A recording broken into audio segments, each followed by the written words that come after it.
fact, what we will have today is a conversation between two people. Never done this before. Hopefully it turns out all right. And given that we don't actually have all that much time, how about we just go ahead and give me your thoughts about whether your thoughts on the question: do tests help or hinder learning? Well, yeah, not surprisingly, I think it just depends. And in some cases, I think we'll come on to that in a minute, it may indeed be the case that tests do help learning, but there's also cases in which we might consider it hindering learning as well. But I think you've done some looking up in the literature to see what it says there. Well, it does turn out that in the literature, someone has actually done an analysis of over 245 studies over 100 years. And it actually turns out that on the whole, 94% of them, 93% of them reported positive effects. And the effects are moderate to large in effect size terms. And indeed, it says here in the summary that testing with feedback produces the strongest positive effect on achievement, and adding stakes or frequency also strongly and positively affects achievement. I guess if I were playing devil's advocate, I might say, well, yes, these studies found that there was an increase in achievement, but maybe the kinds of achievement it was trying to promote in these exams are, the narrow type where, you're able to answer a multiple choice question correctly, and therefore there's a narrowing of the curriculum and a teaching to the test. Yeah, I think you've probably all heard of that concept of teaching to the test. And I think that's where many people perceive tests as having a negative consequence. What I mean by that is that when a test is used, for example, to select people or to have a certain impact on their career, it's quite common for teachers to take the test as the curriculum in order to somehow bolster the scores that the kids get on the test. And certain types of testing, and you mentioned multiple choice testing, tend towards that approach of cramming, where you can actually, in a sense, learn to pass the test rather than to learn the things you need to learn in the course. And as you see, we're experts in language assessment, the English language assessment, and there are many cases around the world you can find where people write multiple choice tests, and the curriculum ends up being based on, guess what? Practicing for the test. So this is what we might call negative washback or negative impact. How might you create a positive impact then? Well, I guess my approach to that was to try and set up a testing system which militates against the ease of doing such a thing as teaching to the test by simply practicing the test items. So I think we need to design testing systems from the beginning in such a way that it's the whole system which supports the learning, teaching and assessment in such a way that the main thing is the learning, and the test ends up being a reflection of the learning rather than something which somehow is separated from it.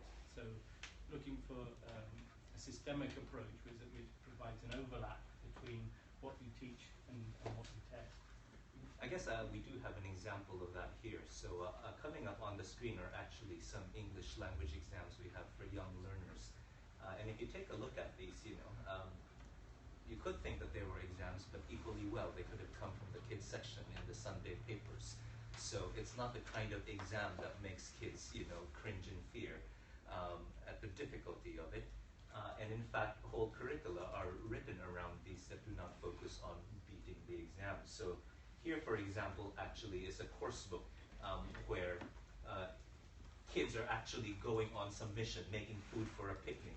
And there is actually a section towards the end of the unit where the kids are asked to reflect on how many words they've learned. I can say X number of food words, and my favorite word is something else. We actually know from learning sciences that if you ask people to be more self-aware, be able to evaluate what they know and don't know, it will support learning. And so you actually do have materials that tend to support that.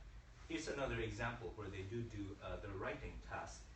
And after they complete the writing task, they complete the checklist to say, my story, I wrote sentences, my writing is clear, I check my spelling, I'm happy with my story. So the teaching actually does support the learning, which does support the assessment.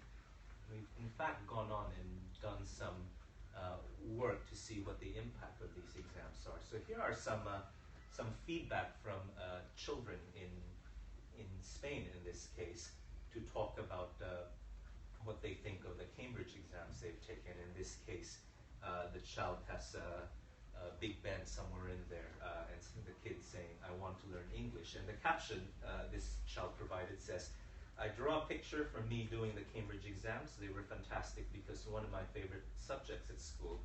It's a very beautiful language." So you can see a positive impact as a result of taking this exam.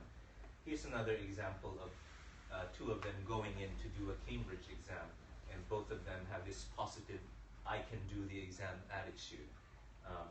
Down below it says, "I drawn this because I think the Cambridge is an opportunity to learn more English.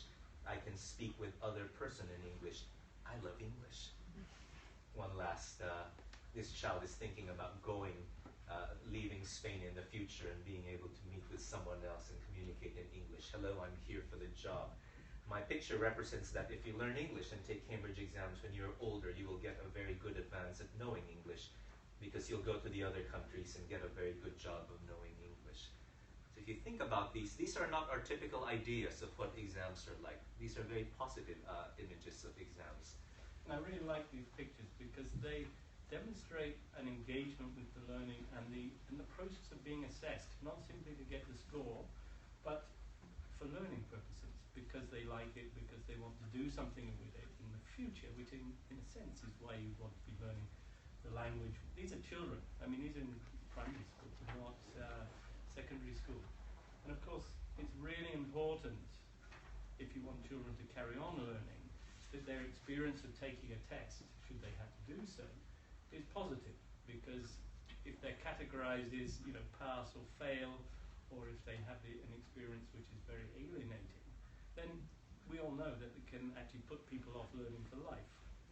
But I suppose some people might say that these exams in particular do not have what we call very high stakes, and therefore it's easy to, like doing them. But when you're going to be assessed and, the stakes are high, then it might make it more challenging to make exams a positive experience. You could take, for example, the American experience where No Child Left Behind, where they have high levels of accountability, and you end up with entire school systems of teachers having, in fact, what they call cheating parties. That is, all the teachers gathered in a room to change the answers of their students so that they all get high scores.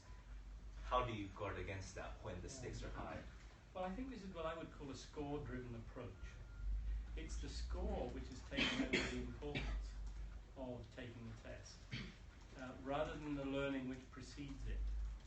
And of course, the American tests typically are of the multiple choice kind that I spoke about.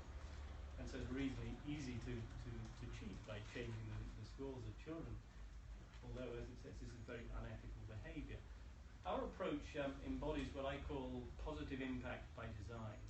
So you design the whole system, including the item types, the information you give the learners, the way you support the teaching and so forth, in such a way that what is predicated, what is most important, is the learning. And that the learning and the assessment somehow come together, as I've said before, in an overlapping way. As the stakes go up, and for example, we were heavily involved in testing for university entrance, for academic purposes, in other words, for migration, for access to visas and so forth. These stakes are even more high. I mean, you might argue that the stakes are very high for children because it impacts their learning, but it's very high stakes for people who want to travel or want to move around the world because it impacts their life chances. And one of the effects of that is negative impacts of different kinds, not simply teaching to the test and cramming, but an emphasis on malpractice or cheating or anything to get the score type of approaches, which we see prevalent. So we have to work hard to get the message over that who are you cheating, really? You're not really cheating anyone except yourself in the end. If you get a score on a test to come to Cambridge University because you've cheated, as soon as you sit down in your first term and have to write 3 essays in English in the first month, you'll discover that your cheating behaviour has defrauded yourself, not anyone else. But that, as people who develop exams, there are things we can do to mitigate against that. So to take the multiple choice, if you design the questions such that they actually need to produce the language, well, then it becomes much harder for people to go to cheating parties and write entire essays that would fit the bill. I guess it's also just the way you design the whole system. So in the United States, I think this next cartoon coming up illustrates what went wrong. No Child Left Behind offers financial bonuses for high test scores and possible job loss for low scores. What could possibly go wrong? It says there, Atlanta cheating scandal. Because when the stakes go so high, people will do anything it takes to get the score.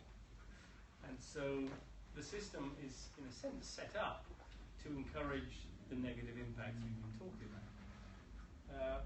We believe we have to work harder with the system of education to get the message over that it's about the learning, and that our job is to provide assessment at all stages of the learning process, which is both formative to help learning as you go along, but also provides the necessary qualifications or outcome measures that are going to be relied upon by, it could be the state, or it could be the university, or whoever needs it. So I understand you do have experience working to introduce a higher stakes exams into a school system in Italy, I believe about 15 years ago? Yes, I was too young for that, so you'll have to address that one. I was already a long past. You may know that some European education systems don't actually have many formalised exams like in the UK. Like we have GCSE and A-level. They only have perhaps one written exam which might come at the end of schooling, like the maturità, it's called in Italy.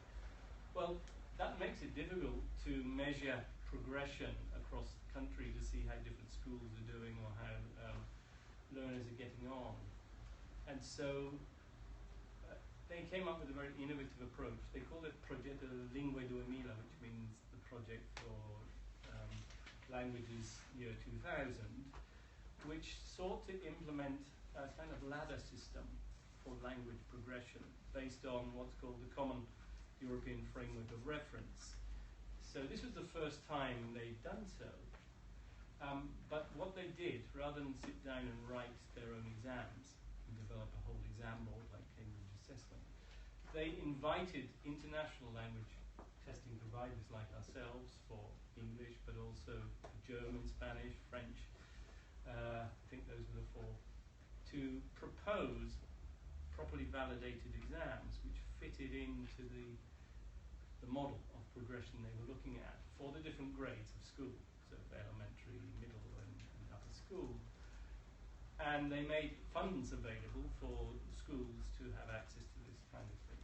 But they also said, well, you guys are going to come and do your exams here, but what we'd like you to do is to help us support the better understanding of assessment, to support the teacher's understanding, to support our program of teacher education, which was part of this circle of different segments in this program, and also to help us with some technological ways of distributing information and helping to support it. So what they've done is to develop a program, a system, if you like, into which exams are going to fit, and to make sure that there's appropriate understanding by the different stakeholders of what it would take to be innovative in this field. For example, most children had not done listening as a skill, so listening in English as a foreign language, or taking a test in listening. Many of them hadn't done speaking as an exam. So the requirement was to actually innovate around the teaching and learning, so that the exam and the teaching and learning were coming together to have a positive impact of the kind we're talking about. Because the kind of foreign language learning they used to have was, more grammar-based, more knowing the system rather than being able to produce it. still is, I guess, in many countries, the communicative approach, as we call it, which underpins the Cambridge English model of language, is still very difficult to implement because teachers know about grammar and translation and so on. And to change a system where you start doing things differently, where children have to talk to each other in a classroom, and there's 30 or 40 of them, becomes quite difficult unless you have quite a long-term project to do so. But about 2-3 years ago, people did go back to these schools that they originally studied in the year 2000 to see, how much these changes have actually, taken root. So here, for example, you can see that in fact, the arrangement of the classroom itself already tells you a few things. It's not all these desks facing the front, but rather, people in pods and a teacher working with individual students. And so they actually went in and counted the proportion of the time that the teacher was not standing in front, but moving into the center of the classroom. And over here, in fact, is a speaking activity where the students talked about World War I, and the people who went in to observe noted that it was actually a very touching presentation. So they were not just learning grammar, they were in fact learning to speak and listen and so on. So I have here some quotes from that report, which says that an English teacher said that they felt that the ways of studying for Cambridge English exams had always been different from the ways of studying for school exams. So the design of the exam itself made them teach in a different way. Here's another quote. One of the teachers attributes the shift from grammar to activities, communicating to the exams and the Progetto League 2000. She finds that teachers' ELT methods have changed enormously since 2000. At the same school 10 years ago, how different? Definitely. So what we've seen here is some persistence of a reform program, which is not always the case with education reforms, with an expansion of the understanding of what it takes to learn a language, including how to go about teaching it in classrooms. What I found impressive was that when the researchers went back to this school, they put on a presentation in the evening about it, and it was flooded with parents. Parents who not only came to hear what had to be said, but who already knew about what their children were doing. They'd already internalized the names of the different levels, which come with the common framework of reference. They knew what their children were doing in the classrooms and were able to support it in activities outside of the classroom. Because we know, as we go on about learning languages, that you don't actually learn only in the classroom. If you don't go beyond the classroom into your home, into your community, and take your practice of the language outside, it's very difficult to make significant progression. So this is a very impressive demonstration of how when you get the interlocking of the different segments of your educational program together, with assessment as one of the key, linchpins of that, then you can see that change is possible and progress is also happening without too many negative impacts. We're not sure if there were any negative impacts, but none of them certainly came out in the research that we saw. It seems like from the report that there were some, but that they were vastly outnumbered by the people who had actually made progress. I think in some cases, some people just did not take to the reforms. Had more of a problem with the overall reform than the exam. Yeah. But you can always expect that with exams there is the potential for negative impact. One of the things is that once they sort of leave your possession and go out into society, people use them, interpret them, and do things with them which weren't in the original design frame. Even if you design them very carefully, there's always the potential for negative consequences. But that the important thing is that you do design from the beginning with the potential impact in mind, because then you're more likely to achieve a positive outcome than if not. And if you go in, you can investigate whether in fact what you've come up with has the impact that you're. You encourage everyone involved to that sort of ethical imperative of do no harm with these tests, because typically it's the sort of conspiracy of people around using test results which leads to the negative impacts, including in some cases even teachers being complicit. I was reading a philosopher about setting policy. If you think about policy, it's about competing goods that you need to balance out. We have a leave policy because we want people to be working here, but they also need their rest. But we never have a policy on the proportion of time that students need to be studying and the time they need to be killing people, because those are not competing goods. Which is why I think policymakers often want to maximize one good, and that's dangerous because policy is always about some other good. And if you maximize one, you're going to do an injustice to the other, and that at the end of the day, a certain humility and wanting to minimize injustice is probably better for policy making rather than maximizing one particular benefit. I think that's right. So in education, what we're dealing with is a complex and dynamical system which varies from country to country, even from region to region. So the idea of do no harm, to maximize, not to maximize the positive impact, but to design the system in such a way that it makes it more difficult for negative impacts to arise, as it were, willy-nilly from the fact that the tests exist and you haven't really considered the nature of the impact you want well enough when you were doing the design process. I think that's what I would argue is the best way forward. So, is that a fair summary of what you would argue? Yeah, if you want to have tests that don't hinder learning and potentially actually help it, you have to think about this concept of positive impact by design, to start from the premise of how the whole system is going to work, and then you stand a good chance of being able to help learning process. Well, what do other people think? Yeah, we have. Let me open the floor to people in the audience.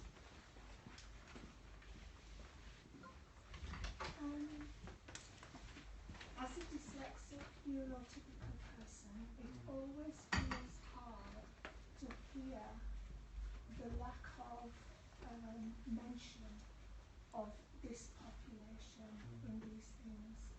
If you bear in mind and understand what dyslexia is, the spiky profile, which is often low, a very high intelligence, but low working memory and processing speed.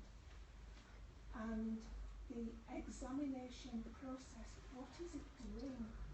Because a neurotypical has a high intelligence, but you can't get it out, that intelligence out, through a written exam, or indeed an oral exam, because listening skills are difficult unless, as a visual person, you can create a picture.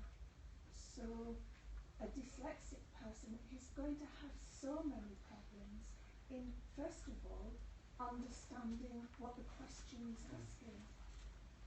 And there are so many concerns over multiple choice, even in the employment world, and research is going on that I know of about psychometric testing. And so well, you make a very good point. No, you do make a very good point. And of course, when you're thinking about our case, which is somebody who is maybe dyslexic in Poland, who's a Polish speaker, taking an English language exam, it's interesting to know from a research perspective the extent to which the dyslexia functions the same or differently, because a person might have a diagnosis as being dyslexic, in which case we make what we call accommodations for that in the test conditions, which could involve adding time to a reading test. Whether that functions in the same way in reading English as in reading Polish is actually subject to research that we've been carrying out here. But I think you can't get away from the fact that if exams are part of the, if you like, the social process, dyslexic people find themselves doing something under circumstances in which they might be disadvantaged just because of the nature of the task they're doing. So that's a very good point. But isn't the future about two parallel ways of assessment for neurodiverse and Could well be. neurotypical. But the future of assessment may well be all about individualised assessment. Because we've got, I don't know how many people in this room, but they're all different people, and all of you might, for example, learn a foreign language in a different way. At the moment, the technology which we've had available is put everyone in the same room and give them a question paper. And then we'll mark it as if everyone was the same. We'll make some accommodations for people who are dyslexic, some people who might be deaf, or whatever the special need might be. With the advancement of technology, we're already able to put tests onto computers. We're already in the learning space able to have pathways where depending on what parameters you put into your learning program, you get given different materials. You can go faster or slower depending on how you are responding to the tasks that you're learning. Now, I think in the future we'll see this technology built into assessment. So we will find better ways to assess people with different neurological profiles, because the tests will be tailored to their needs, but still give outcomes which are comparable in ways which society might need for selection purposes, say for a job or for university or for whatever it might be. But I don't think we're there yet with paper and pencil technology, because it's too standardizing. While we can make exceptions, it tends to be based on the idea that everyone will do the same. Could you say a bit more about that one where the children were very enthusiastic? I mean, that's great, that's a sign of good teaching, but I'm not clear how that, I mean, was that assessed, or was that just part of the course which then was later tested? No, those are children learning a course of at a certain level of proficiency, at the end of which they took a Cambridge exam. So that was not actually... That wasn't so you saw the exam papers based around these sort of tasks and this sort of material. Now, these are not dissimilar to what you see in children's textbooks. Yeah. What we did, and what we do quite often, is conduct what we call an impact study. Usually we have questionnaires and interview techniques for adults, or younger adults in high school. But we go and talk to them, or we ask them to fill in questionnaires. With these children, we couldn't really do that.